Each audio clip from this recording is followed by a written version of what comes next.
Bon, malheureusement, on commence à s'y habituer. Après cette 21e journée de Ligue 1, le MHSC connaît une 14e défaite en championnat. Il va falloir que cette habitude des non-victoires s'arrête parce que pour l'instant, nous allons tout droit vers la Ligue 2. On en parle tout de suite dans ce nouveau numéro de Charnière Centrale. C'est parti. Charnière Centrale, le podcast 100% MHSC. Salut à toutes et à tous, comme tous les mardis, je vous souhaite la bienvenue dans Charnière Centrale, le podcast 100% MHSC, en partenariat avec MHSC On Air et BAF Media. J'espère que vous allez bien. Aujourd'hui, pour débriefer une nouvelle fois une défaite de nos Payadins, Kevin est à mes côtés comme à son habitude. Salut mon Kev, comment vas-tu? Salut Fabien, salut à tous les auditeurs. J'espère que ça va bien. Moi, ça va nickel, hein. Même si on a passé un petit mois, un petit week-end maussade, mais bon, à part ça, hein, allez, il faut se relancer, hein. Donc tout va bien à part ça, voilà.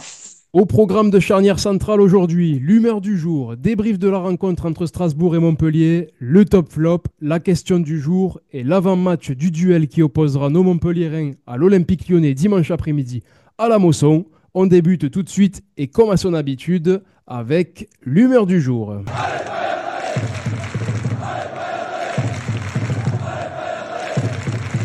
Aujourd'hui, pour participer à ce nouveau numéro de Charnière Centrale avec Kevin, on a la chance d'accueillir Marc, supporter du MHSC. Salut Marco, comment vas-tu? Salut les gars, salut les auditeurs. Impeccable, hein. On va commencer justement avec toi, Marc, pour cette humeur du jour. Quel est le mot qui définirait le mieux ton humeur du jour à la suite de cette défaite des Montpelliérains face à Strasbourg 2-0? On débriefera un peu plus le match juste après, mais d'abord, le mot vraiment qui définit ton humeur du jour et tu nous expliques un peu pourquoi. Eh ben, tout simplement fataliste. Tu as eu le reflet de toi-même, c'est-à-dire la qualité des joueurs que l'on a pour cette deuxième partie de saison, hein, c'est très très très moyen. Fataliste aussi parce que dans le combat athlétique qu'on proposait aux Strasbourgeois, on s'est fait bouffer, comme d'habitude, ça ne change pas. Et aussi dans l'état d'esprit, Payadin, on ne le retrouve pas. Donc, fataliste pour moi, quand j'ai regardé le match hier, j'étais pas surpris. C'est tout ce qu'on attend forcément de cet effectif qui est trop, trop, trop faible, qui s'est trop, trop, trop affaibli durant le mercato d'hiver. Kevin, Énervé au vu du match de dimanche, et énervé parce que c'était nul, c'était ridicule, inadmissible, c'était indigne d'une équipe de Ligue 1. Et encore, je vais peser mes mots pour pas passer mon coup de gueule comme la semaine dernière, mais voilà, franchement, s'il y a rien eu à voir, on n'a rien fait. Comme je te disais, on dirait qu'on est une équipe de nationale et qu'on joue contre une équipe de Ligue 1 ou une équipe de Ligue des Champions. Strasbourg joue à la baballe et nous, on n'a rien fait du match, hein. Et on était invisibles, des fantômes sur le terrain. On n'a rien vu. pour moi, je vais faire très simple aujourd'hui. Je pense dans l'émission, ça va être très bref mes interventions, mais pour moi, c'est agacé le mot parce que voilà, j'ai pas envie de descendre en Ligue 2 et je suis vraiment agacé de voir ces prestations qui se ressemblent de plus en plus au fil des matchs et malheureusement, ce ne sont pas des prestations positives. Donc, je suis assez agacé à la suite de ces différentes performances négatives. Allez, on passe tout de suite au débrief du match.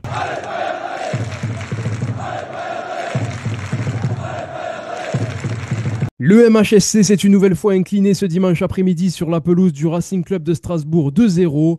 Toujours pas de but marqué pour les Payadins, pas de clean sheet non plus.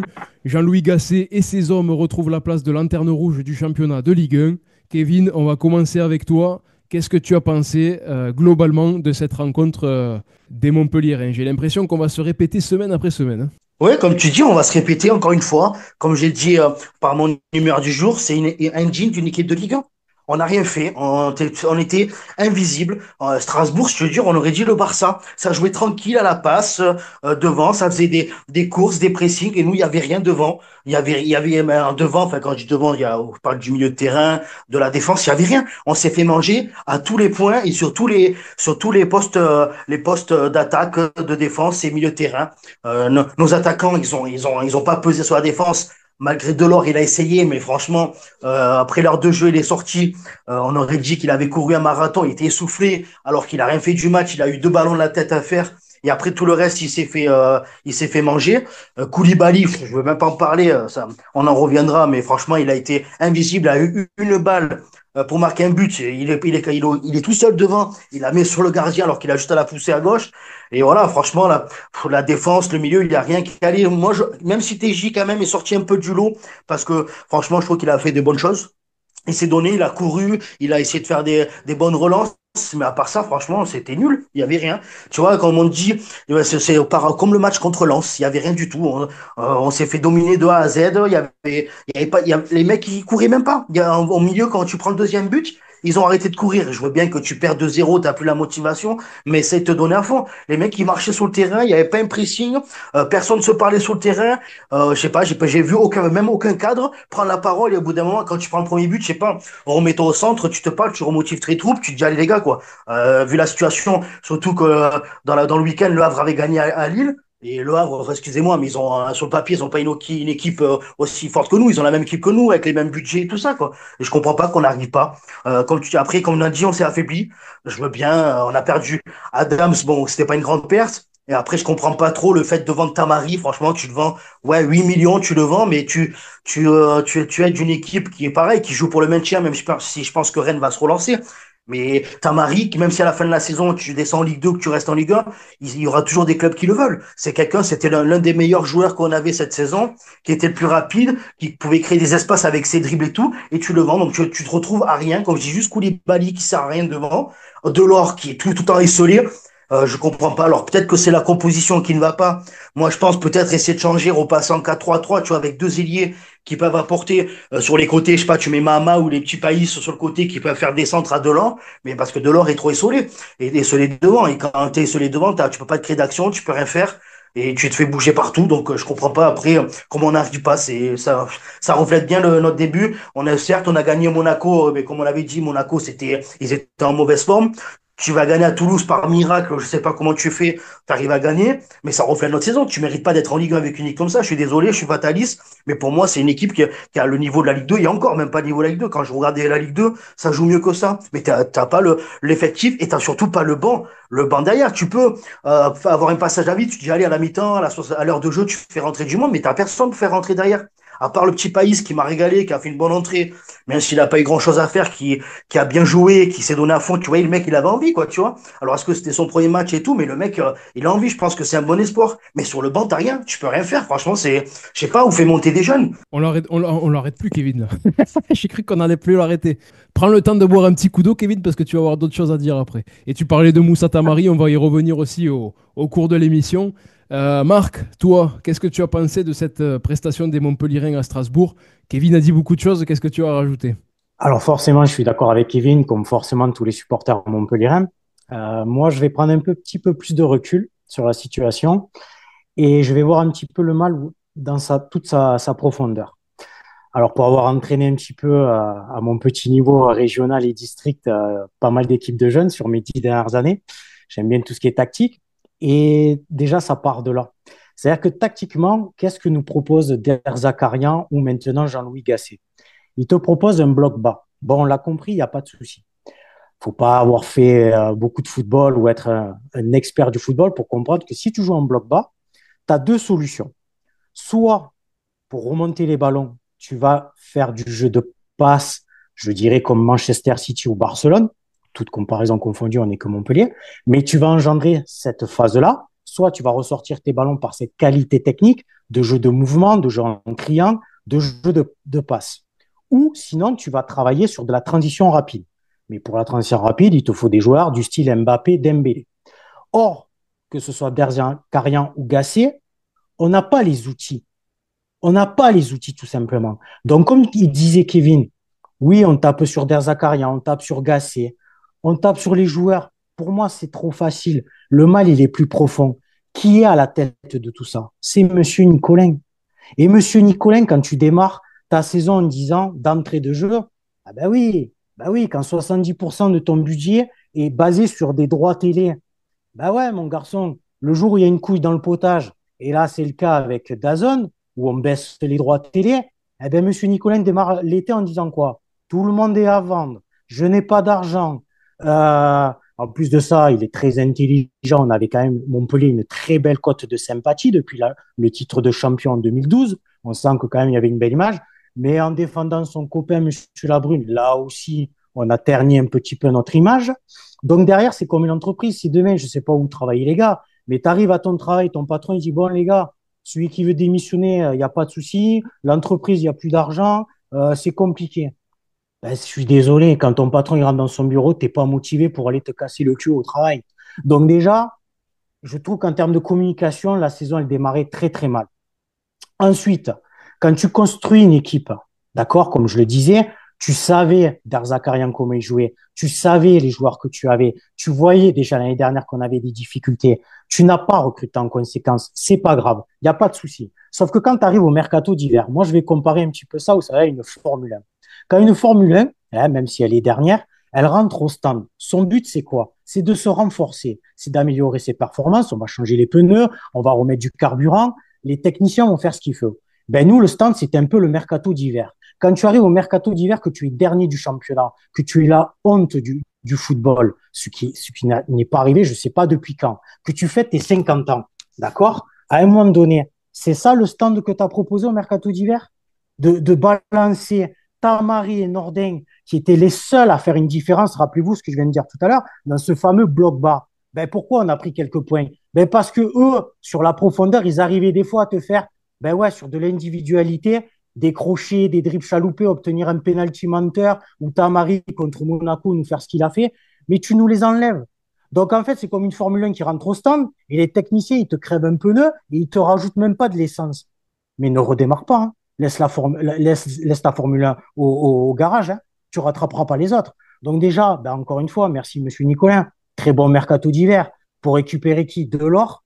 Récupérer qui? Maïté, là, qu'on s'est battu comme si c'était la star mondiale au mercato d'hiver. Quelle prestation ridicule. Mais ça vous étonne, vous? Moi, ça ne m'étonne pas. Maïté, son dernier match, les gars, c'était le 31 août avec Marseille en match amical, hein. 90 minutes, hein. C'est Et le ça qui est type, après, il a inquiétant. joué. Et toi, tu es là, tout le mercato d'hiver, c'est sur lui que tu es focus. Ah, et Maïté, Maïté, Maïté. Et derrière, comme je le disais, donc, tu prends Delors. Mais Delors, sur ses 10 matchs avec Alger, 12 matchs avec Salal et 12 matchs avec Nantes. Donc, ces 3 derniers clubs, il a fait 34 matchs, il a mis 8 buts. D'accord? Koulibaly, Kevin critiqué, il a raison, hein, 96 matchs en pro, Koulibaly, depuis Stuttgart, 8 buts marqués. Qu'est-ce qu'ils t'ont fait, ces deux garçons, hier à Strasbourg? C'est leur niveau, tout simplement. Et qui les a mis là? Le patron. Si demain, t'es patron, Kevin ou Fabien, hein, et que tu recrutes deux pipes, ne t'attends pas à ce qu'ils te fassent décoller ton entreprise. Donc, arrêtons. Je sais que les supporters, on parle avec les émotions, etc. Prenons du recul. Monsieur Nicolin, c'est une honte. Quand je vois la butte paillade, j'ai vu tous les supporters, là, ils ont raison, hein. Ils annulent la fête qui était prévue au mois de mars. Ils ont raison. Respectons-nous un petit peu. Les 50 ans, on devait faire la fête au mois de mars. Dans cette ambiance-là, avec l'image qu'ils sont en train de nous véhiculer tous les week-ends, c'est une honte. Et monsieur Nicolin, mais ton stade, tu l'auras pas. C'est un serpent de mer. Ça aussi, c'est géré à la mort molleneux. Alors, un coup, c'est à Pérol, un coup, c'est à Odysseum, un coup, c'est ici. Mais là aussi, il est incompétent. Et son père, il doit se retourner dans sa tombe. Et c'est malheureux. L'héritage qu'il a eu, il est en train de tout saccager. C'est une honte. Voilà. Très bonne analyse, Marc. Et puis c'est dommage d'en arriver à avoir des déclarations comme ça, malheureusement, quand on sait aussi un peu le passé et le vécu du MHSC. On a vécu de très très belles choses il y a quelques années. Et puis maintenant, plus ça va, plus les années passent et plus on a l'impression de s'enfoncer. Donc c'est quand même assez compliqué. Je vais repasser sur la partie match du coup des Montpelliérains contre Strasbourg. Vous parliez du manque de Tamari et d'Arnaud Nordin. Pour compenser leur départ, on a recruté le jeune Nicolas Pays.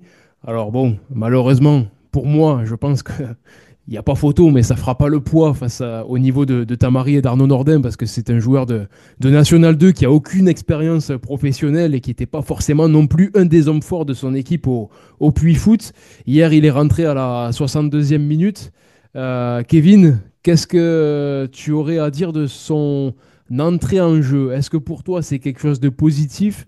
Après, moi je reste quand même très dubitatif parce que c'est quand même un joueur de National 2 pour moi.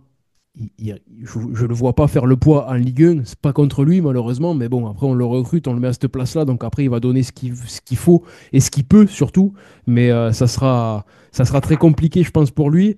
Donc, Kevin, toi, qu'est-ce que tu as pensé de sa prestation? J'ai même vu un supporter sur les réseaux sociaux dire il y a du Griezmann en Nicolas Pays. Nicolas Pays. Je me suis dit, bon, je pense qu'il regarde pas le même football que nous. Kevin, qu'est-ce que tu as pensé de son entrée en jeu? Oui, Griezmann, c'est un Griezmann de Wish, hein. Alors là, faut pas comparer Griezmann et Nicolas Payet. Mais après, comme j'ai dit, moi, j'ai bien aimé son entrée. Il a fait ce qu'il a pu. De toute façon, quand t'es pas aidé, ben, tu peux pas, tu peux te démener. Mais comme on disait, si t'as personne d'autre, eh ben, tu peux rien faire. Mais franchement, il a pu apporter un petit peu de vitesse et de vista que Koulibaly de l'ordre de un. Même, tu vois, on parle des recrues, comme disait Marc Le Maïté. Franchement, comme on disait, Gasset l'attendait comme si c'était le Virgil van Dijk. Le mec, il a été mauvais, je trouve, hein. Après, est-ce que c'est la pression de son premier match tant qu'il retrouve le niveau? Mais il a été mauvais, hein. Donc faut dire ce qu'il y a. Mais franchement, je l'ai bien aimé son entrée. Il avait envie, il s'est battu sur tous les ballons. Après, c'est sûr qu'il n'a pas la vitesse de Tamarin Nordin. Mais voilà, ça, c'est comme j'ai dit, il faudra peut-être compter sur des mecs comme ça qui ont l'envie et qui veulent se donner à fond, quoi. Et qui veulent gagner leur place en tant que titulaire. Et je pense que la place, il peut l'avoir facilement, la place de Koulibaly, hein, franchement. Marc, toi, qu'est-ce que tu as pensé de cette entrée en jeu de Nicolas Pays? Et comme je le dis, voilà, quand je dis qu'il va pas avoir le niveau et que ça va être compliqué pour lui, c'est pas contre lui, hein, au contraire, parce que j'espère qu'il va réussir à évoluer et que ce transfert à Montpellier lui fera le plus grand bien. Mais malheureusement, quand on voit la situation dans laquelle on vend nos deux meilleurs ailiers qui sont Nordin et Tamari pour recruter un joueur de National 2 et qu'on met directement dans le bain alors qu'il rentre dans une équipe qui est en souffrance totale, pour moi, c'est pas faire du bien à ce petit jeune. Qu'est-ce que tu en penses, toi, Marc? Bah, et moi encore, désolé, hein, c'est peut-être ma carte entraîneur hein, qui fait dire ça. Je vois encore une fois l'idée un peu plus loin que ça. Le petit garçon, il a rien à voir, mais parce que tu as joué contre le Puy et qu'il a fait un bon match, on le recrute. Mais on est une Ligue 1, c'est ça la gestion. C'est-à-dire que tu aurais joué contre le Stade Briochin, l'arrière gauche, il aurait fait un match phénoménal, tu aurais recruté l'arrière gauche. Et si tu aurais joué contre Frontignan, tu aurais pris le gardien aussi, non? Enfin, juste pour rappel, il jouait en National 2, mais il y a 2 ans, le gamin, il était en Régional 1. Hein. Régional 1, c'est chez nous, Saint-Clément-Montferrier, Atlas Payade, Vauvert. Il faut s'imaginer, les garçons. Et juste pour rappel aussi, on a quand même une équipe réserve, hein, ex-ment appelée CFA, CFA2 pour les anciens. Notre réserve, elle est en National 3. D'accord? National 2, National 3, c'est pas non plus un gouffre hein, pour ceux qui ont joué au football. D'accord? Donc ça veut dire que là aussi, le mal est profond. C'est-à-dire que tu as National 3, au jour d'aujourd'hui, tu n'as pas un jeune qui est du niveau de ce fameux pays. Non, mais le mal, ça va plus. Il est où aussi notre soi-disant, on avait une belle étiquette de club formateur, on gambardait là, on allait loin, on était réputé. Là, mais tu fais rire tout le monde, ceux qui connaissent le football. Jean-Louis Gasset, bien sûr qu'on le respecte, tout ce qu'il a fait, il n'y a pas de souci. Mais personne, ça a l'air de dire, parce que le mec, il joue contre des amateurs, il y a un jeune, il a fait un bon match, il signe un contrat pro, alors tant mieux pour lui, sa famille a dû sortir le champagne, il n'y a pas de souci. Mais on passe pour des charlots. Tu en veux des joueurs qui voulaient venir à Montpellier? Moi, je connais quelques personnes à Gramois. Tu sais que Florent Mollet, il voulait venir, hein, et un prêt était possible hein, de Nanterre. Mais l'autre, pour 80 000 euros, hein, il restait que 5 mois de compétition, il prend un gamin de National 2. Tu sais que Steve Mounier, vous l'avez vu, les garçons, hein, Steve Ah Mounier, oui, hein. il était chaud. Même, Hein, et il était chaud. Hein. même la saison dernière, Bon, Ruben Aguilar, hein, bon, eh bien, je veux dire et qu'il ne faut maintenant, pas on faire voit un le bac niveau plus de 5. notre défense centrale, enfin de notre défense latérale, Mais pardon. exactement, mais on va pas faire un bac plus 2, les garçons. Si tu as 80 000 euros à donner à une type, d'accord, sur 5 mois, ça fait 400 000, il n'y a pas de souci. Tu les as pas pour sauver ton équipe. L'argent que tu vas gagner si tu restes en Ligue 1, tu les as pas. Juste pour info, hein, ceux qui connaissent un petit peu, hein, son groupe Nicolin, là, il vient d'investir 5 millions d'euros à Pérols, parce que je suis de là-bas, hein, à Pérols, puisque le stade de foot de Pérols va devenir privatisé. Et c'est Nicolin qui va refaire un synthétique à Pérols, qui va s'occuper de l'entretien et qui va créer 14 terrains de paddle. Budget, tout ce qu'il a mis là, 5 millions d'euros. Il n'y a pas d'argent. Il n'y a pas d'argent. Pour sauver ton club de la Ligue 1, champion de France en 2012, tu ne sors pas un salaire à Steve Mounier. Tu ne vas pas chercher Florent Mollet qui casse le banc. Hein. Tu prends Nicolas Païs. Encore une fois, le gamin, il n'a rien à voir hein, dans tout ça.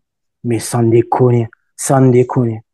Et après, tu demandes aux supporters hein, d'acheter ton maillot à 80 euros, de se saigner, de faire les déplacements. Tu demandes que c'est une honte. Voilà, encore une fois, moi, je vois les choses plus en profondeur parce qu'elles sont là, en fait. Tout vient de là. On a beau dire, et oui, Koulibaly, il met pas le but à la 20e contre Strasbourg, ça peut changer le match. Et oui, Gassi, il est dépassé à 72, 73 ans. Mais c'est facile de taper sur ça Andy Delors. Andy Delors, il vient fêter les 50 ans, comme il a dit Gassi, hein. Il se retrouve à sa table. L'autre, en discutant, il lui dit quoi? Ah ben moi, j'aimerais bien revenir. Ben oui. Ben, on n'y peut rien. Il a raison, Delors, il joue sa carte, hein. Il a toute sa famille à 7 et tout. Mais c'est qui le big boss de tout ça? C'est Monsieur Nicolas. Et nous, derrière, on dirait Delors et Koulibaly et Païs, Sabourin et Maïté. Ils n'ont rien demandé, les garçons. Eux, ils sont C'est là, ils te sûr. donnent ce qu'ils ont à te donner, point barre. Hein. Avec cette Point vision-là, barre. c'est Hein. sûr, c'est sûr. Après, c'est qu'on analyse un Voilà. peu plus aussi les performances de chacun, ce qui est normal aussi, mais c'est vrai que voilà, malgré tout, tu auras beau mettre, on va dire, n'importe quel joueur de ce niveau-là sur le terrain, ça, il n'y aura pas grand-chose qui changera, quoi. Mais encore une fois, voilà. C'est ça. National 2, juste pour info, il y a Agde. Hein. C'est juste à côté, on est partenaires. Hein. Vous voyez, il y a Agde. Hein. Je sais pas, je pense que les Nicolas Pailly à Agde, il y en a. Hein. Vous voyez, c'est vraiment, on est tombé bas. Hein. On est vraiment tombé bas. On va arrêter de se faire du mal. Enfin non, on va continuer du coup Ouais. parce qu'on va passer au top flop. Donc il va falloir trouver un top et un flop dans cette rencontre de Montpellier face à Strasbourg. C'est parti pour le top flop.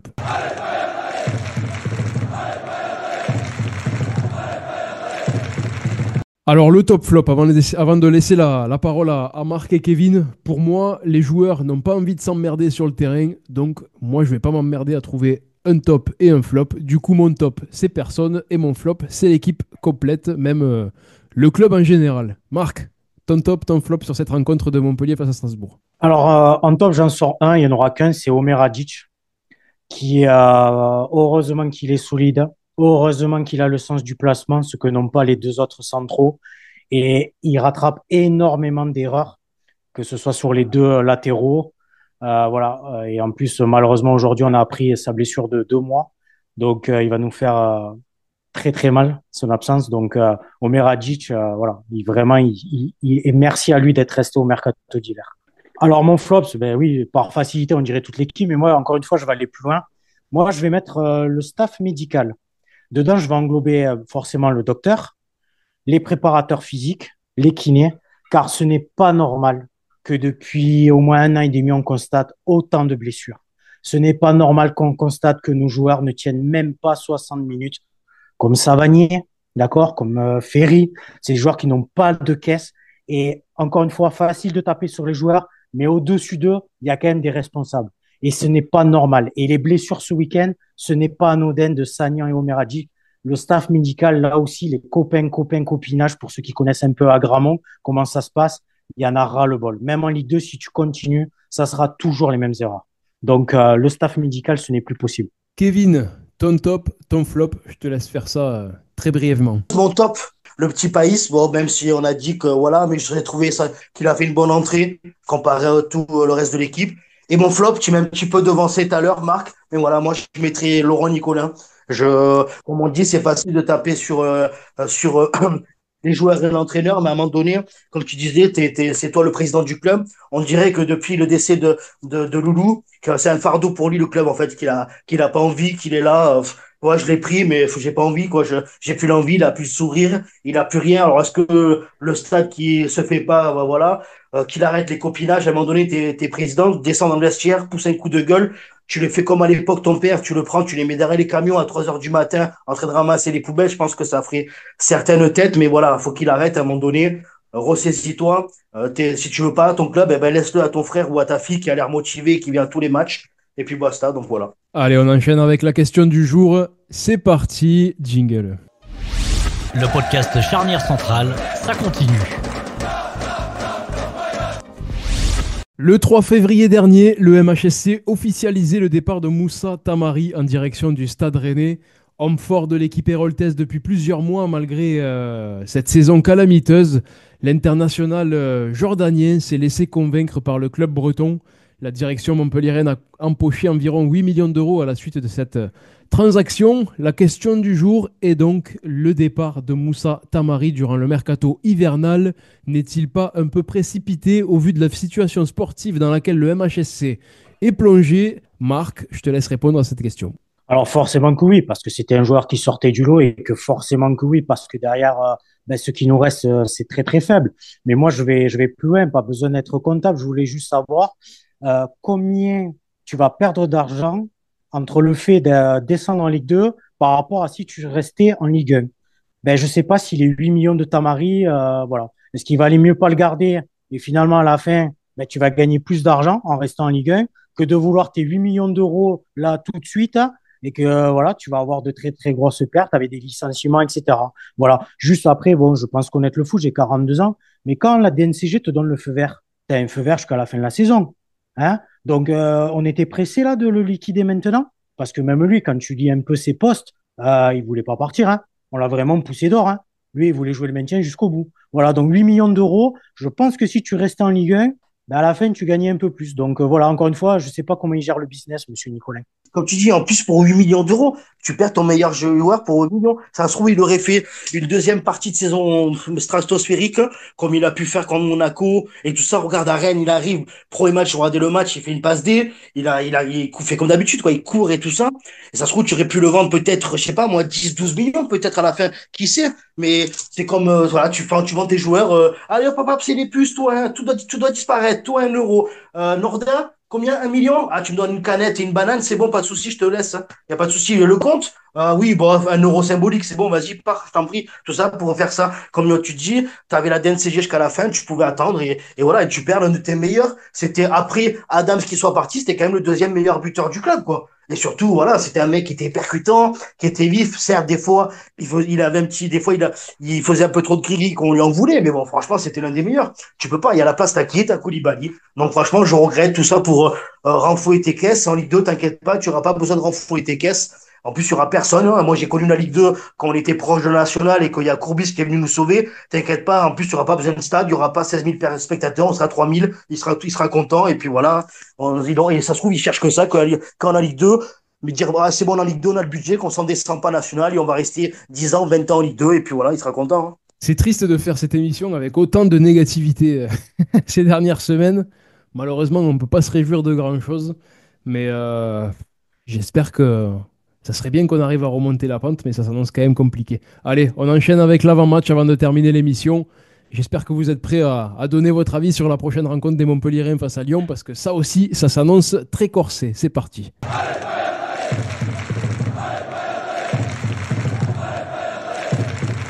Dimanche après-midi, dans le cadre de la 22e journée de Ligue 1, Montpellier accueillera l'Olympique Lyonnais au stade de la Mosson. L'OL reste sur un énorme succès 4-0 face à Reims le week-end dernier et aura à cœur de s'imposer du côté de la paillade avec l'espoir de grimper dans le top 5. De son côté, le MHSC n'a pas d'autre choix que de s'imposer pour tenter de sortir la tête de l'eau. Ça s'annonce malgré tout très compliqué. Kevin, comment tu vois cette rencontre? Ça va être un match très très dur. Voilà, comme tu dis, Lyon est pas loin du top 5. Ils sont en différence de but, ils ont plus 10. Nous, on a moins 28. On les derniers, ils produisent du jeu. Après, bon, ils ont gagné 4-0 contre Reims. C'est sûr, Reims est en méforme en ce moment. Mais bon, voilà, c'est quand même 4-0. Nous, tu joues contre Reims maintenant, c'est nous qui en prenons 4, quoi. Mais je pense que ça va être très dur. Sur tous les points, ils sont meilleurs que nous. Franchement, tous les postes, attaque, milieu, défense, gardien, c'est meilleur. Franchement, je vois que ça va être comme chaque week-end. On va se réunir mardi soir prochain. Encore, on va tirer la même gueule. On va faire toujours les mêmes conclusions. On va se dire encore une défaite et puis basta. Hein. De toute façon, moi, jusqu'à la fin de la saison, on va faire que ça. Hein. On va se réunir tous les mardis, faire les émissions pour voir que des défaites. Hein. Moi, je ne vois pas, avec l'équipe actuelle et le style de jeu proposé, je ne vois pas comment on peut réagir. Voilà. Quand tu as devant, tu as un Lacazette et puis Koutatze, toi, tu as Delors, Koulibaly, ça fait pas rêver. Donc voilà. Moi non plus, j'ai du mal à trouver de la positivité dans ce qu'on voit et dans le futur. Marc, toi, est-ce que tu aurais une petite lueur de positivité en toi? C'est vrai que, comme tu dis, c'est très négatif en ce moment, mais je pense qu'un vrai supporter, la qualité d'un vrai supporter, ça doit être l'objectivité. Il faut être objectif. Moi, je regarde le rapport de force. Qu'est-ce que tu vas proposer ce week-end? Pour gagner un match, il faut marquer un but de plus que l'adversaire.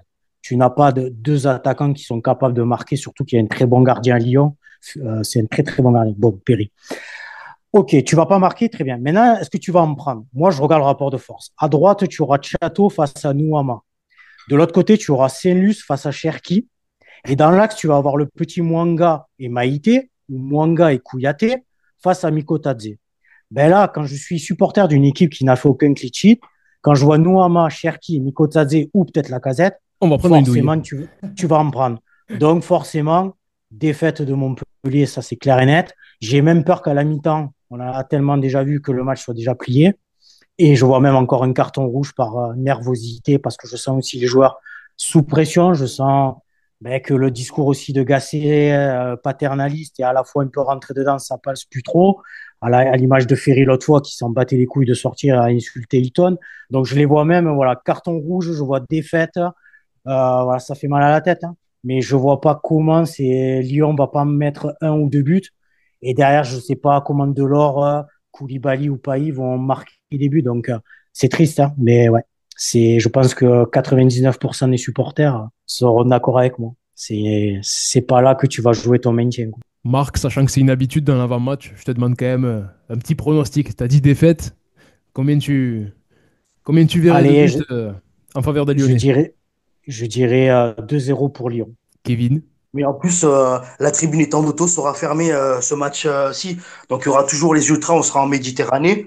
Mais il y aura quand même la tribune Tanto. La Méditerranée, Tanto, voilà, c'est pas pareil. Ça, les Tanto, ça, il y a plus de monde, ça pousse plus. Donc voilà, bon, vrai, petite parenthèse. Ouais, ben moi, tu sais quoi, tant qu'à faire, la semaine dernière, j'ai dit 3, on en a pris 2. Ben aujourd'hui, cette semaine, j'en dis qu'on prend 5-0. Allez hop. Allez, ben, moi j'étais parti sur une défaite 4-0. 3-0 à la mi-temps, et puis après une deuxième mi-temps où il se passe pas grand-chose, et puis un quatrième but de Lyon, et puis voilà. Je sais même plus quoi dire. Je sais même plus quoi dire. Sur tous les matchs maintenant, on va se dire ça va être compliqué, on va prendre des valises. Même le prochain match contre le Havre, on dira pareil. Donc ça s'annonce. Ça s'annonce très compliqué. Je fais que le dire, mais malheureusement, ça s'annonce vraiment très, très, très, très, très compliqué pour les Montpelliérains. Allez, ben on va terminer tout de suite ce podcast charnière centrale avec les résultats de nos équipes du MHSC.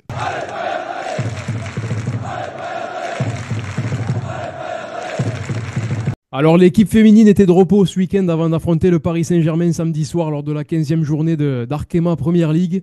De son côté, la réserve du MHSC qui évolue en National 3 affrontait l'équipe corse du Sud FC. Les Payadouins se sont imposés sur le fil 1-0 grâce à un but de Kabissan Gomis en toute fin de rencontre. Un succès qui permet aux Montpelliérains de se classer 10e de leur championnat. Et petite parenthèse aussi, félicitations à Abdoulaye Kamara, jeune joueur, jeune milieu de terrain de la formation du MHSC, sélectionné en équipe de France U17 pour affronter l'Italie en vue des qualifications pour l'Euro prochain. Donc voilà, félicitations à lui pour cette participation et cette double confrontation face à l'Italie, en espérant après peut-être pourquoi pas le voir sélectionné avec cette équipe de France U17 pour le prochain Euro. Marc, merci beaucoup pour ta participation Merci à vous, à ce les gars. podcast Charnière Centrale. Ce fut un plaisir. Moi aussi, et continuez, l'émission elle est au top. Parfait.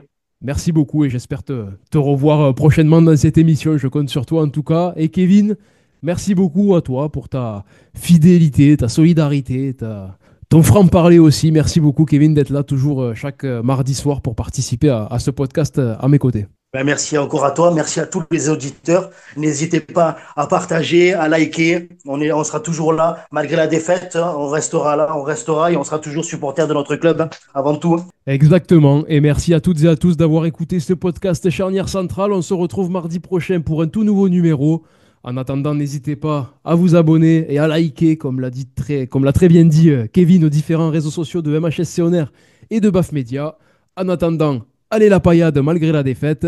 Ciao, ciao. Le podcast Charnière Centrale est déjà terminé. Oh non, oh non, oh non! Mais il revient la semaine prochaine.